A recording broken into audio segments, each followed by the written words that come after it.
So 90% is the critical threshold.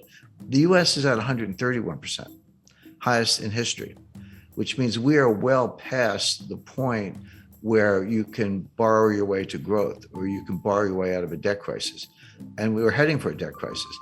So the way it works is raise interest rates, tighten money, reduce the balance sheet, et cetera, get unemployment up.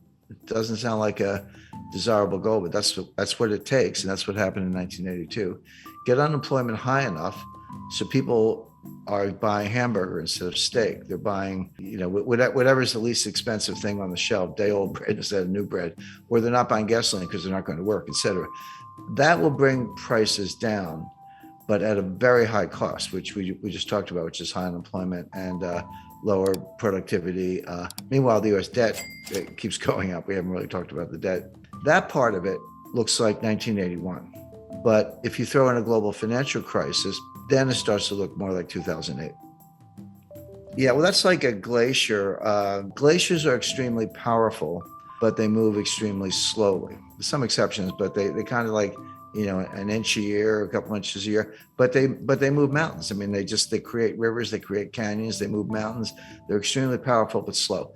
That's a good metaphor for the impact of debt. And when I talk about debt, in particular with the United States, but you can apply this to any country, I focus on the debt to GDP ratio, because you can't really talk about debt in isolation without thinking about the capacity to pay the debt. And a simple example, if you have a $50,000 balance on your credit card and you're making $30,000 a year and trying to pay rent in New York, et cetera, good luck. You're probably going to go bankrupt or at least default on that card. But if you owe $50,000 on your credit card, but you're making $5 million a year, it's, you just write a check. It's no big deal.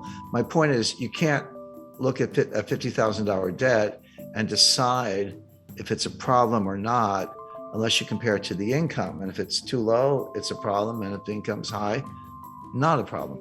So that's why you use the debt to GDP ratio. The US just hit $31 trillion in national debt. That is national debt, almost all of it in the form of US Treasury securities, not all of it. There are other obligations, but mostly US Treasury securities. Well, is that a problem or not? Well, one way to answer the question is compare it to GDP, do the ratio. The answer is that ratio is now a little over 130%. What was it in 1980 when Ronald Reagan was elected? The answer is 30%. 30% is completely comfortable. That's like the person with the $50,000 debt who's making millions. No big deal. 30% is comfortable. 50%, yeah, getting up there. Angela Merkel and all her years in Germany, and there's a lot of research to back this up, says that 60% was the limit. And that's what the Maastricht Treaty that created the European Union and the European Central Bank, that was their goal. They said, don't go over 60%. If you do, you're expected to take measures, raise taxes or reduce debt or reduce spending, do something to get that back down under 60%. If you say, what's the critical threshold where, water turns to steam, or, water turns to ice, or something changes in such a way that it's not the same. It's radically different, but it happens very quickly. The best research says the answer is 90%. And this comes out of, Ken Rogoff at Harvard, also Carmen Reinhart, who's now the chief economist at the World Bank. But they've looked at hundreds of cases over hundreds of years. And I like that because it's not just, kind of cherry picking data. Developed economies, developing economies, economies that issue debt in their own currencies, ones that issue debt in other currencies, principally US dollars, et cetera. So, a wide variety of case studies.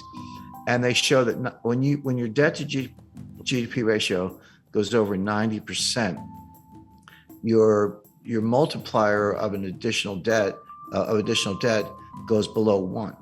So just to put that in context, at 30%, if I borrow $1 and spend $1, I might get $1.30 of growth. Assuming you spend it wisely, that's a big condition. But you borrow $1 and spend $1 and get $1.30 of growth. Okay, the debt was productive if you put it to good use.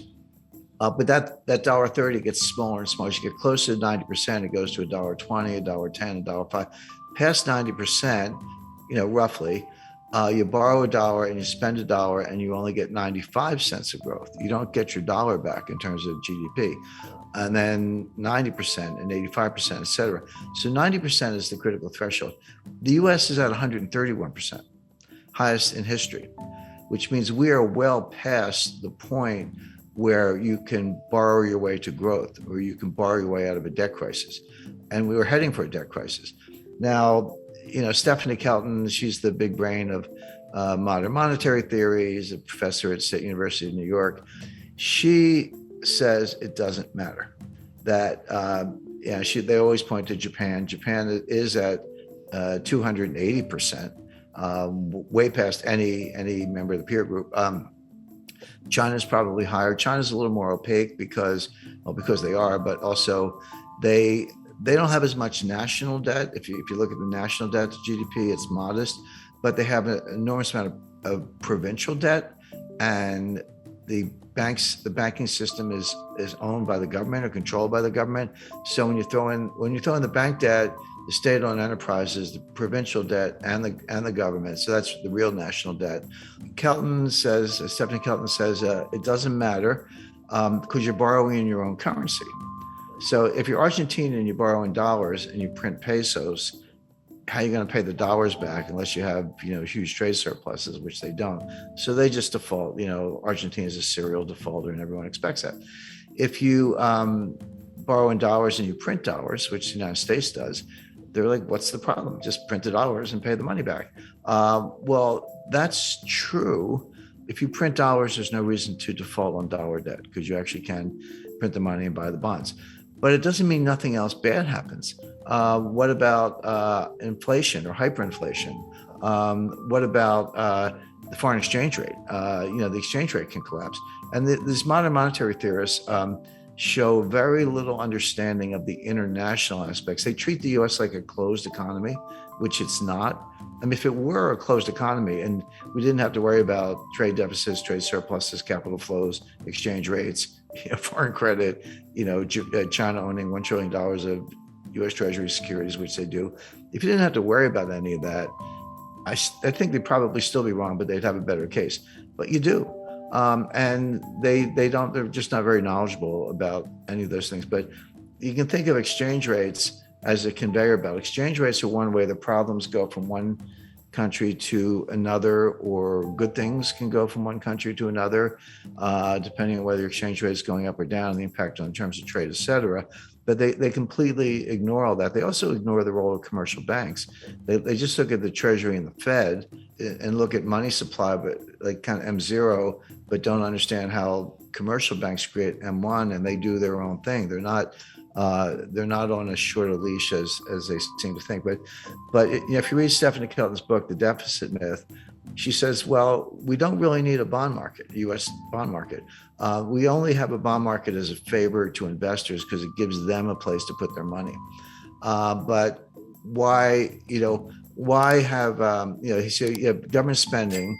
So the Treasury borrows money by issuing bonds, and then the Fed monetizes the bonds by buying the bonds, and that gives the Treasury the money to pay the bills, et cetera. She says, do away with all that. Just give the Fed, wire instructions for Lockheed.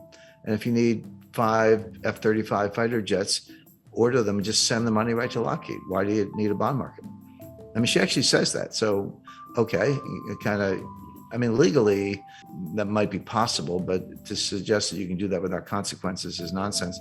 And then you say, what about inflation? Their view is as long as there's excess capacity and unmet needs, et cetera, you're not going to have inflation because there's a lot of slack in the economy. That's a legitimate debate.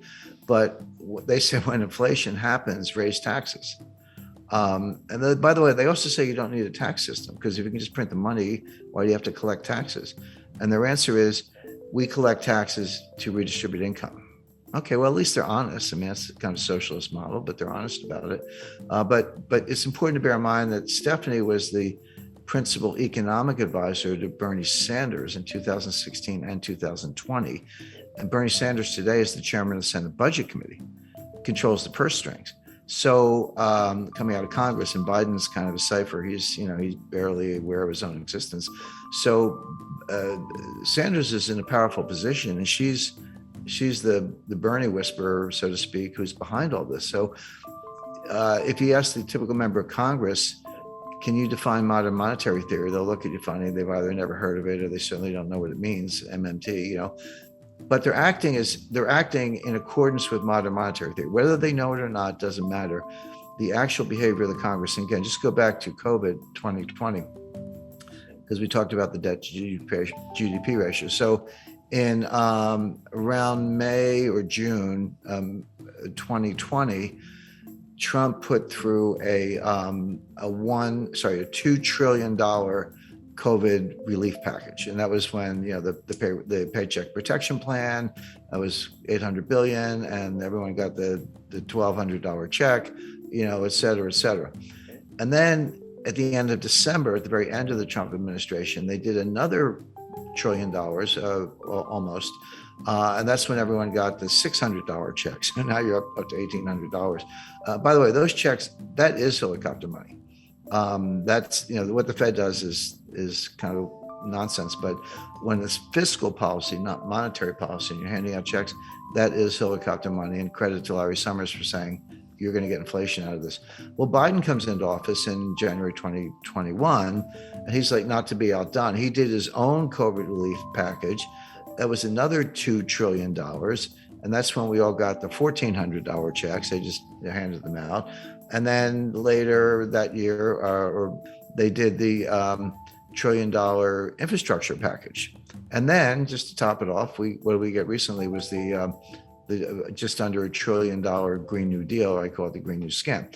Well, and the baseline budget deficit, before everything I just described, the baseline budget deficit was about $1 trillion a year. So take $1 trillion for 2020, 2021, and 2022, add on, $2 trillion for Trump's first package, $1 trillion for his second one, $2 trillion for Biden's first package, $1 trillion for the Green New Scam, and I think $1 trillion for infrastructure. That's $7 trillion on top of the $2 trillion baseline budget deficit. So that's $9 trillion piled on top of what was at the time about a $21 trillion national debt. So that's how we got to 30 trillion. That's how the ratio went from 106 to 131.